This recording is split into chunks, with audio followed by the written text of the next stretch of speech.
Hi everyone and welcome to today's quick fix. On Thursday I showed you how to pimp your writing paper and create these lovely little details just to really elevate fairly plain stationery. But I thought it'd be a good opportunity to talk about the long thin lines and the best way of painting them, because whilst I did this with a rigger brush, I just want to sort of demonstrate to you how easy or hard it is with different brushes, because I don't want it to always be a case of having to rush out and buy a new brush, buy the latest kit, because you can do really nice slender lines even with like a size 4 brush, just as long as they've got a pointed round tip. So we'll move this to one side for a minute and let's look at this. Okay, so the rigger brush is designed to create lovely long lines, and that sort of long languid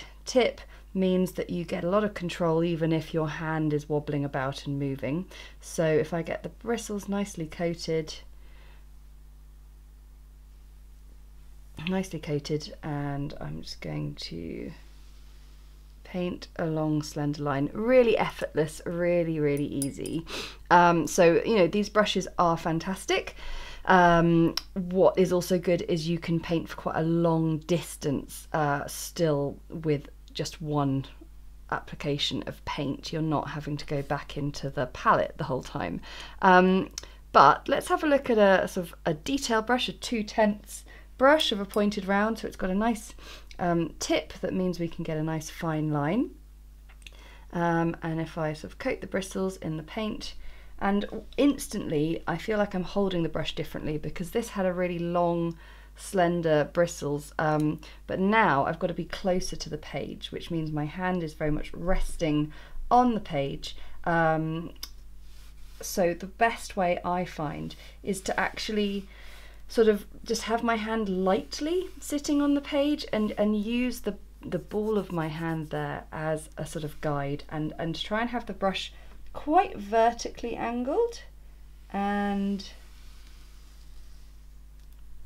there you go. You still get yourself a really nice thin line. It is starting to dry out there, but you can also see it's just a little bit wobbly because it's reacting to every tiny quirk and move in my hand, whereas this one, what's happening is it's almost like you've got a good suspension in that long bristle, which means that if your hand moves around, it's got a bit more of a wiggle. That means it can be uninterrupted on the page.